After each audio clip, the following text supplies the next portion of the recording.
부동태막, 부동태 피막이라 그랬어요. 그죠? 부동태막을 설명을 드릴게요. 철근의 부동태막은 부식되기 쉬운 철근이 표면에 부식되지 않도록 막을 형성하는 걸 부동태막이라 그래요. 콘크리트가 갖고 있는 알칼리 성분이 철근 표면에 싹 감싸면서 3mm 정도의 막을 형성하는 걸 우리가 부동태막이라 그래요. 이러한 부동태막은 철근의 산화를 방지하기 위해서 존재합니다. 그죠? 그래서 콘크리트 속에 있는 철근이 산화되지 않으니까 철근이 보호되니까 굉장히 인장력을 무한대로 받겠죠. 그죠? 예. 근데 피복 두께가 유지되지 않고 피복 두께가 요구되는 피복 두께, 슬라브 같은 경우 2cm 같은 경우 화보되지 않으면 이러한 부분이 철근이 노출되어 가지고 철근이 산화됩니다. 그죠? 철근이 산화될 때 철근은 2.5배까지 팽창을 해요. 2.5배까지 두 배 반까지 이렇게 팽창하는 거죠. 그죠? 그러면 철근이 산화되기 시작하면 콘크리트 속에 내부에 있는 콘크리트가 팽창을 하면 약한 부분의 콘크리트가 떨어져 나갑니다. 이걸 파바웃 현상이라는데 뒤에서 다시 한번 설명을 드릴 거예요. 이런 부분이 철근이 노출되면 철근이 산화가 된다. 그죠? 철근이 산화가 될 때 녹이 발생하고 철근이 부식이 된다. 그죠? 이런 거를 방지하기 위해서 부동태막이 필요하다. 그죠? 부동태막은 콘크리트 속에 알칼리성이 갖고 있으면서 철근의 산화 피막이 형성되는 걸 부동태막이라고 합니다. 자, 부동태막에 파괴되는 원인은 피복 두께가 부족했을 때, 슬라브 같은 경우에 2cm가 확보되지 않았을 때는 파괴가 됩니다. 그죠? 부동태막이 파괴됩니다. 철근이 노출됐으니까. 네. 그리고 수밀성이 부족했을 때, 다짐이 불량해가지고 앞에 사진 볼지 충분하게 콘크리트 다지지 못했을 때 공극이 있으면 거기로부터 산소와 물이 공급되어가지고 콘크리트 속에 있는 철근이 부식이 된다. 그죠? 그 다음에 콘크리트의 탄산화가 될 때, 중성화, 이건 탄산화를 중성화라고 그럽니다. 중성화. 탄산화가 될 때, 이때도 철근이 부식이 돼요. 예. 부동태막이 파괴된다는 것은 부식이 되는 거예요. 그죠? 예. 그게 CaCO3가 요게 이제 탄산화 칼슘이에요. 탄산화 칼슘 먼저 설명드리기 전에 먼저 수산화 칼슘부터 먼저 설명드릴게요. 수산화 칼슘은 CaO가 있어요. 요게 이제 생석회. 생석회가 시멘트가 갖고 있는 생석회 성분이 있잖아요. 그죠? 생석회가 H2O 물이잖아요. 그죠? 물과 만나면 콘크리트를 어떻게 반죽해요? 시멘트와 물을 반죽해가지고 콘크리트를 만들잖아요. 물론 다갈도 포함하지만 요때 반응하는 화학 반응이 물과 생석회가 반응해가지고 뭐가 만들어지냐면 CaOH2 요게 이제 산소가 2개 있잖아요. 산소 2개, H가 2개 있잖아요. 그죠? OH 2개를 가로로 묶는 거예요. 그리고 남는 게 CA. 요게 남은 게 요게 수산화 칼슘이에요. 화학 반응해가지고 수산화 칼슘이 만들어지는 거예요. 수산화 칼슘은 불용성 화학물이에요. 불용성이 뭔가 하면 물에 녹지 않는 불용성. 그러니까 콘크리트가 물 속에서 녹지 않는 거예요. 왜? 수화 반응을 해가지고 수산화 칼슘이 만들어진 거예요. 물에 녹지 않는 CaOH2가 만들어진 거예요. 요게 이제 수산화 칼슘이 된 거예요. 수산화 칼슘. 물에 녹지 않는 이러한 수산화 칼슘이 만들어지니까 콘크리트가 되는 거예요. 콘크리트가. 화학 반응을 해가지고 콘크리트를 만들어요. 이러한 콘크리트가 왜 탄산화가 되냐면 공기 중에 노출돼가지고 이산화탄소가 많은 공기 중에 노출되면 이산화탄소하고 반응을 해가지고 이게 탄산화칼슘 CaCO3가 탄산화칼슘이잖아요. 그죠? 탄산화칼슘이 만들어지면서 물이 만들어지는 거예요. 공기 중에 수산화칼슘이 공기 중에 노출되어가지고 이산화탄소하고 만나가지고 화학 반응을 하면 탄산화칼슘이 만들어져서 물이 만들어진 거예요. 콘크리트 속에 물이 발생하고 탄산화가 되면서 내부에 있는 철근이 부식을 하는 원리가 발생하는 거예요. 이게 콘크리트 탄산화 때 발생하는 거예요. 바로 철이 이산화탄소와 물이 만나면 철근이 산화되는 거예요. 탄산화칼슘이 물을 만나니까 콘크리트 속에 있는 철근이 부식이 되는 거예요. 그림을 보면서 조금 더 설명을 드릴게요.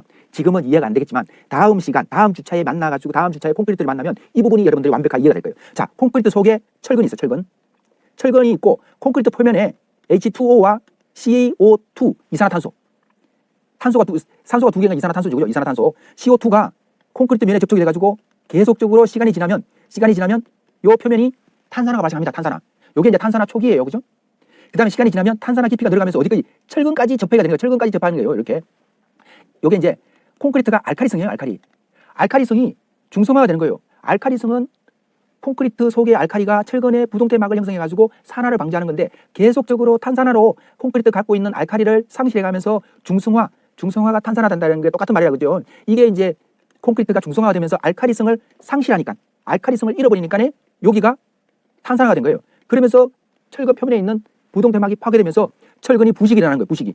철근이 부식이 일어나면서 철근은 몇 배까지 팽창해요. 부식이 되면 2.5배까지 팽창해요. 철근이 팽창하면서 좌우측으로 균열이 발생하는 거예요. 균열이 발생하면서 약한 부분으로 떨어져 나가는 걸 이걸 이제 팝아웃이라고 해요. 팝아웃. 약한 부분이 떨어져 나가는 거예요. 피복 두께가 잘 확보되지 않으면 피복 두께가 4cm까지 확보되지 않으면 이 부분이 더 빨리 떨어져 나가는 거죠. 그래서 나중에 이제 이 부분이 떨어져 가면서 철근이 더 부식을 가속화시키는 거예요. 가속은 뭐예요? 더 증가시키는 거죠. 그죠? 철근의 균열을 발생시키고 콘크리트 균열을 발생시키고 철근을 부식을 가속화시키면서 콘크리트 구조물의 내구력을 떨어뜨리는 거예요. 그러면서 계속적으로 균열은 증가되고 균열이 발생된다 이거죠.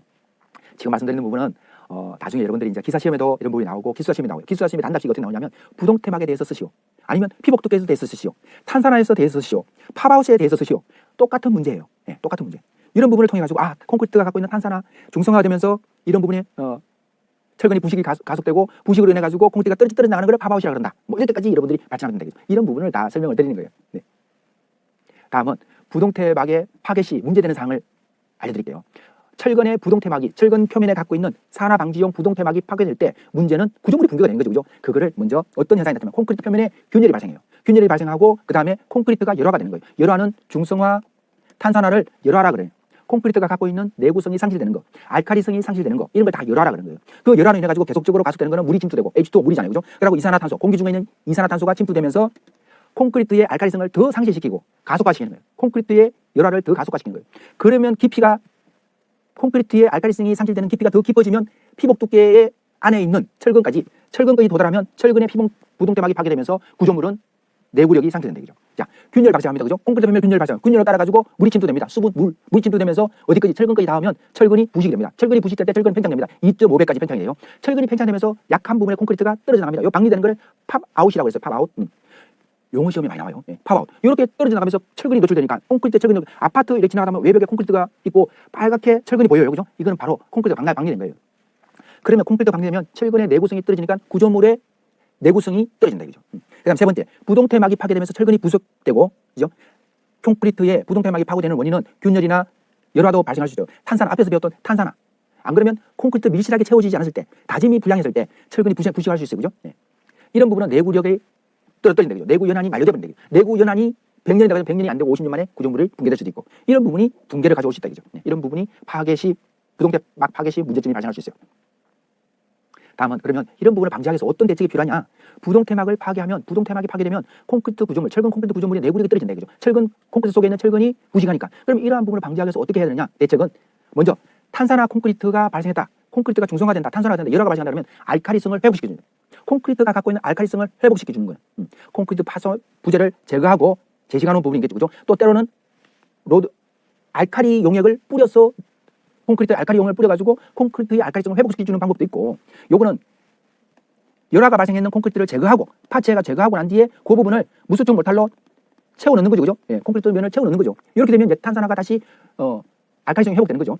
균열을 보수하는 거. 균열이 콘크리트 표면에 균열이 갔다 그러면 이 부분을 V커팅을 하고 균열을 보수하는 약액주의 공법이라든가 주사기 공법이라든가 아니면 충진 공법을 해가지고 콘크리트 면을 충진해내서 더 이상 균열이 가지 않도록 보수해버리는 거죠. 그러면 탄산화의 진척을 줄여주는 거죠. 그죠? 그래서 표면 처리 공법이나 약액주의 공법을 통해가지고 균열을 보수하는 공법도 있겠죠. 그죠? 그 다음에 아예 철근을 부식하지 않기 위해서 코팅 철근, 에폭시 철근이라고 해요.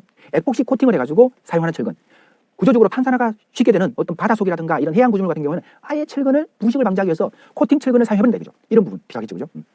아래 사진은 여러분들의 이해를 돕기 위해서 철근이 있어요. 철근이 콘크리트 몇 표면이에요. 콘크리트 표면. 그 다음에 중성화를 발생시킬 수 있는 이산화탄소하고 물이 있죠. 그죠? 예, 중성화를 발생시키죠. 그죠? 이럴 때 중성화가 발생하는 깊이가, 탄산화 깊이가 이렇게 진척이 되면서 표면에 녹이 발생해요. 녹이 발생하면 철근은 팽창을 합니다. 그죠? 철근이 산화될 때, FE 철근이 산화될 때 녹이 발생하는 거예요. 그죠? 녹이 발생하면서 팽창이 된다. 그죠? 알카리성을 상실했는 부분은 중성화가 되는 거고 탄산화가 되는 거예요. 이럴 때 표면이 부식이 된다는 부분을 그림으로 여러분들이 이해를 돕기 위해서 만드는 사진이에요. 지금까지 철근의 어떤 부동태막 파괴 현상 그리고 대책에 대해서 설명드렸습니다. 2차 시는 여기까지 하도록 하겠습니다.